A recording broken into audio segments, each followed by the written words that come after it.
और बात करते हैं इस वक्त की बड़ी खबर की, जो इटावा से है, जहां पर धान क्रय केंद्रों पर जमकर घपला हो रहा है। इसका खुलासा तब हुआ जब खुद बीजेपी के एमएलए धान क्रय केंद्र पर पहुंची और अधिकारियों को लताड़ लगाई। मामला भरथना का है, जहां पर एमएलए सावित्री कठेरिया को किसानों ने इस बात की जानकारी दी थी। किसानों ने शिकायत की थी कि उनके धान की खरीद सरकार द्वारा तय मूल्य पर नहीं हो रही है। अधिकारियों की मनमानी के कारण उनको औने पौने दाम पर अपने धान को बेचना पड़ रहा है, जिसके बाद विधायक खुद ही पहुंच गई धान क्रय केंद्र पर। वहां पर उन्होंने फटकार लगाई है। किसानों की समस्याओं का संज्ञान लेते हुए मौके पर पहुंचकर निरीक्षण किया और किसानों के साथ जो यहां पर घपला किया जा रहा था, उनके धान की खरीद नहीं हो रही थी, उस पर उनको गुस्सा आया और उन्होंने धान क्रय केंद्र पर तैनात अधिकारियों और वहां पर मौजूद कर्मचारियों को लताड़ लगाई। तस्वीरें हम आपको इटावा के दिखा रहे हैं। यहाँ पर धान क्रय केंद्र पर जमकर घपले की बात सामने आई है और इसका खुलासा तब हुआ है जब खुद बीजेपी के विधायक धान क्रय केंद्र पर पहुंची हैं तब, और उन्होंने इस दौरान अधिकारियों को लताड़ भी लगाई। उस पर गए, पहली बात तो हमें वो भूपेंद्र कुशवाहा मिला नहीं। इसके बाद में जब हमने वहाँ पे पूछा तो ये कहा कि वो किसी काम से निकल गए हैं और ये कहा कि आज कोई हमारे पास लेबर नहीं थी। ये बताइए, यहाँ हमारी गाड़ी निकलने की भी जगह नहीं थी। इतनी गाड़ियाँ लगी हैं, इतने ट्रैक्टर लगे हैं कि बेचारा किसान परेशान है, जो कई कई दिन से परेशान है। उनका धान क्रय केंद्र पर नहीं तुल रहा है और जो आड़तिया हैं वो धान ले रहे हैं। उनका क्या रेट क्या है, 1000 या 1100। और इटावा से दिनेश इस वक्त हमारे साथ जुड़ चुके हैं। दिनेश, क्या जानकारी है पूरी खबर के बारे में?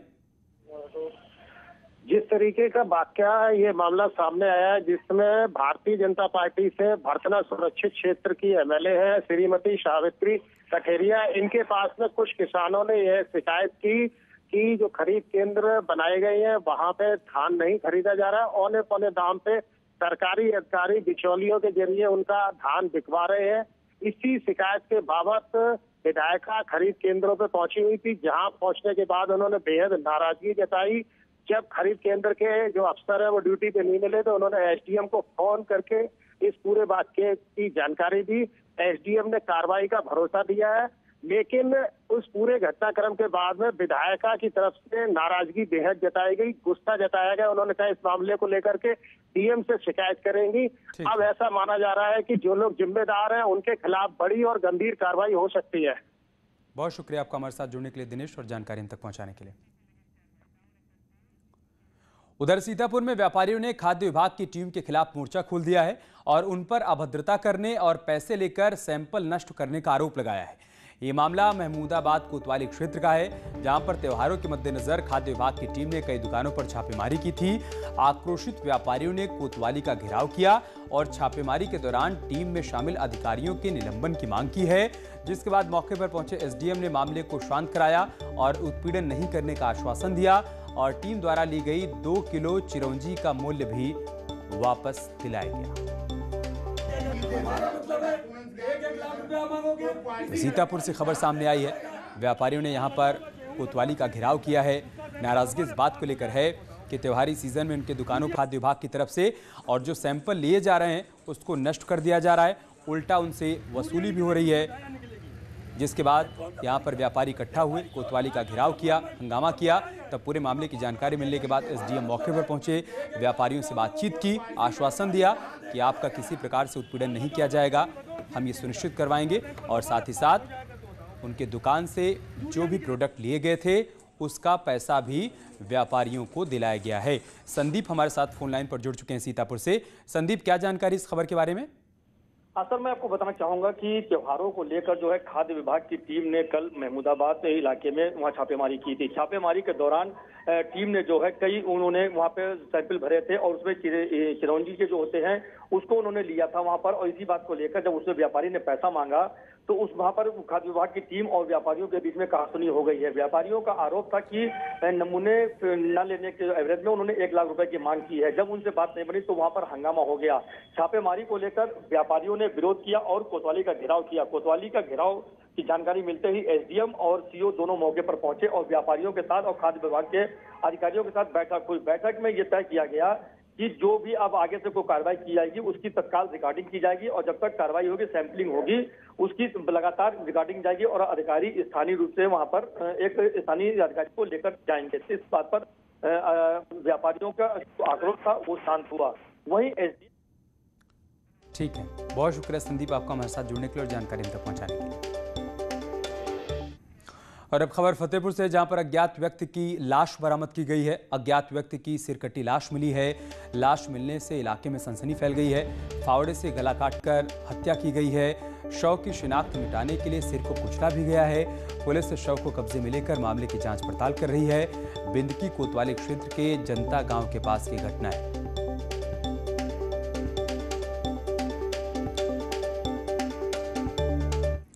उधर हमीरपुर में पत्नी ने पति की हत्या कर दी। घर में पत्थर से वार कर मौत के घाट उतार दिया है। घरेलू कलह के चलते घटना को अंजाम दिया गया। हत्या से इलाके में सनसनी फैल गई। पुलिस ने महिला को गिरफ्तार कर लिया है।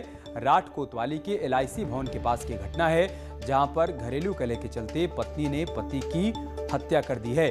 घर में रखे पत्थर से बार बार हमला कर पति को मौत के घाट उतार दिया, जिसके बाद पुलिस ने पूरे मामले का संज्ञान लेते हुए आरोपी पत्नी को गिरफ्तार कर लिया है और पूछताछ की जा रही है। पुलिस ने महिला को गिरफ्तार कर लिया। इसे पूछताछ में इसने अपना जुर्म इकबाल किया है कि मैंने झगड़ा में सिल से उसको मार दिया सिर पे, जिसके प्रहार से उसकी डेथ हो गई है। सुल्तानपुर जिले में एक युवक ने 3 साल की बच्ची के साथ रेप की घटना को अंजाम दिया। ये मामला कादीपुर कोतवाली के एक गांव का है, जहां पर 3 साल की मासूम बच्ची के साथ एक युवक ने रेप किया। बाद में गांव वालों के प्रयास से आरोपी युवक को लोगों ने पकड़ लिया और पुलिस को इस बात की सूचना दी गई, जिसके बाद पुलिस ने मौके पर पहुंचकर आरोपी युवक को गिरफ्तार कर लिया। वहीं पुलिस ने बच्ची को जिला अस्पताल में भर्ती करवाया है, जहां उसका इलाज चल रहा है। क्षेत्र में सुबह 4 बजे के आसपास पुलिस को सूचना प्राप्त हुई कि बच्ची के साथ में एक युवक के द्वारा रेप का इंसिडेंट कारित हुआ है। तो तत्काल पुलिस घटनास्थल पर पहुंची। जो आरोपी युवक था उसको पकड़ लिया गया है। बच्ची को हॉस्पिटलाइज किया गया है। बाकी जो विधिक प्रक्रिया है उसको हम संपन्न करवा रहे हैं। और अब खबर मेरठ से, जहां पर सरकारी नौकरी दिलाने के नाम पर पढ़े लिखे बेरोजगारों को ठगने वाले गिरोह का पुलिस ने भंडाफोड़ किया है। मेरठ पुलिस ने इस गिरोह के 3 सदस्यों को गिरफ्तार किया है। यह गिरोह अब तक सैकड़ों युवाओं को ठग चुका है। करोड़ों रुपए की ठगी की है इसने। इस गिरोह के तार कई राज्यों से जुड़े हुए हैं। फिलहाल पुलिस अब इन ठगों से पूछताछ कर रही है, ताकि इनके पूरे नेटवर्क के बारे में जानकारी इकट्ठा की जा सके। यूपी में मारपीट और लाठी डंडे से पिटाई की तस्वीरें वायरल हो रही हैं, जिसमें कहीं खाकी का कहर बरपा है तो कहीं पर दबंगों ने दबंगई दिखाई है।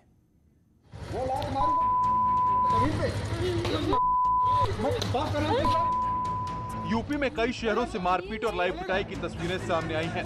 जहां आगरा में पड़ोसियों की लड़ाई में जमकर लात घूंसे चले, वहीं कानपुर में दरोगा ने एक युवक की जमकर पिटाई की और अभद्र भाषा का इस्तेमाल किया।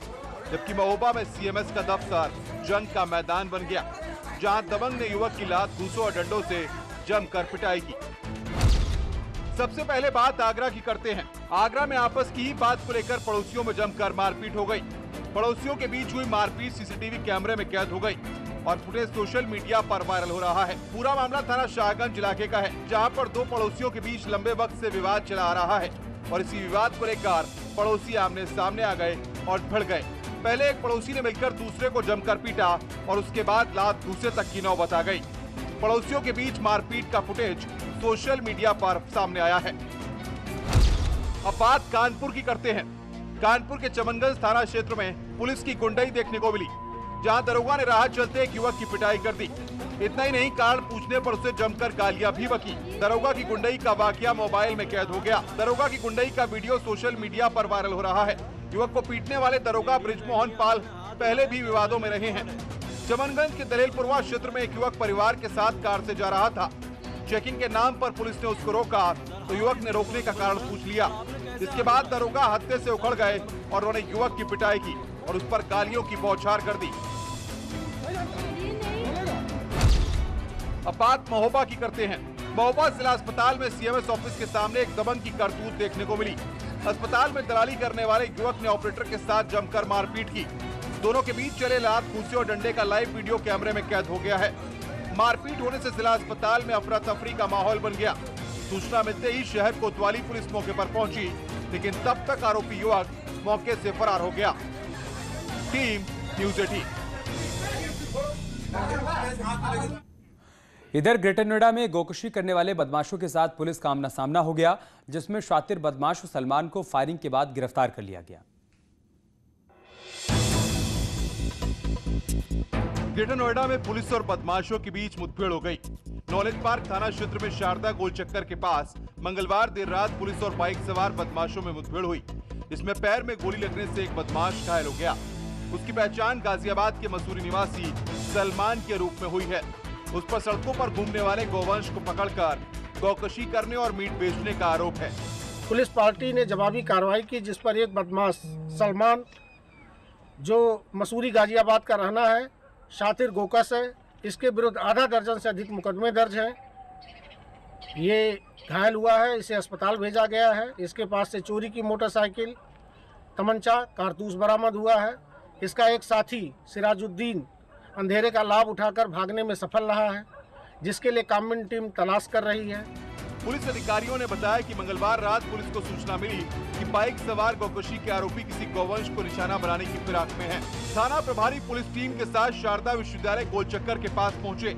यहां बाइक सवार बदमाशों को रुकने का इशारा किया गया तो उन्होंने पुलिस टीम पर ही फायरिंग कर दी। पुलिस की जवाबी कार्रवाई में एक बदमाश के पैर में गोली लग गई। बाद में उसे पुलिस ने गिरफ्तार कर लिया, जबकि उसका साथी मौके से फरार हो गया। गिरफ्तार आरोपी के खिलाफ गाजियाबाद में कई केस दर्ज हैं। घायल को अस्पताल में भर्ती कराकर पुलिस टीम फरार आरोपी की तलाश में जुट गई है। आरोपी के कब्जे से पुलिस ने चोरी की बाइक और एक तमंचा बरामद किया है। ग्रेटर नोएडा से न्यूज़ 18 के लिए अमित सिंह की रिपोर्ट। और अब रुक करते हैं मैनपुरी का, जहां पर टेंट व्यवसायी के गोदाम में भीषण आग लग गई। आग की चपेट में आकर व्यवसायी के छोटे दिव्यांग भाई की जिंदा जलकर मौत हो गई है। वहीं व्यवसायी सहित 4 अन्य कर्मचारी झुलस गए हैं। गोदाम की दूसरी मंजिल की खिड़की से कूदकर व्यवसायी ने अपनी जान बचाई। घटना की जानकारी मिलते ही कोतवाली पुलिस को लेकर एसपी अजय कुमार पांडे मौके पर पहुंचे। वहीं मौके पर पहुंचकर दमकल विभाग ने आग पर काबू पाया, लेकिन तब तक लाखों रुपए का नुकसान भी हो चुका था। बरेली के गायत्री नगर इलाके में तेंदुआ मिलने से हड़कंप मच गया। मुर्गी फार्म के पास तेंदुआ देखे जाने से स्थानीय लोग दहशत में हैं। जैसे लोगों ने तेंदुआ देखा वैसे ही शोर मचाना शुरू कर दिया, जिसके बाद तेंदुआ एयरफोर्स इलाके के जंगल में कहीं छिप गया। फिलहाल स्थानीय लोगों ने वन विभाग को इस बात की सूचना दे दी है, लेकिन वन विभाग की तरफ से अभी तक कोई टीम मौके पर नहीं पहुंची है, जिससे स्थानीय लोगों में नाराजगी। यहाँ रुक रहे एक छोटे से ब्रेक के लिए, जल्द लौटेंगे कुछ और खबरों के साथ।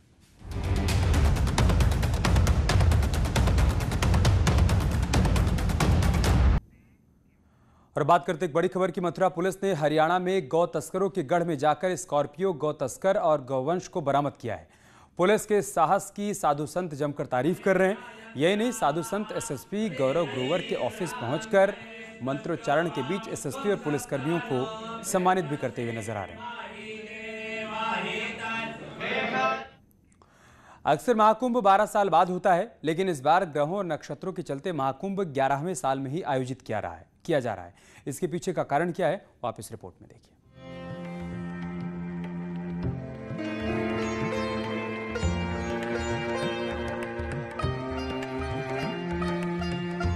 हरिद्वार में होने जा रहे महाकुंभ के लिए तैयारियां जोरों से चल रही हैं। लेकिन इस बार पड़ने वाला महाकुंभ 12वें नहीं बल्कि 11वें साल में आयोजित हो रहा है।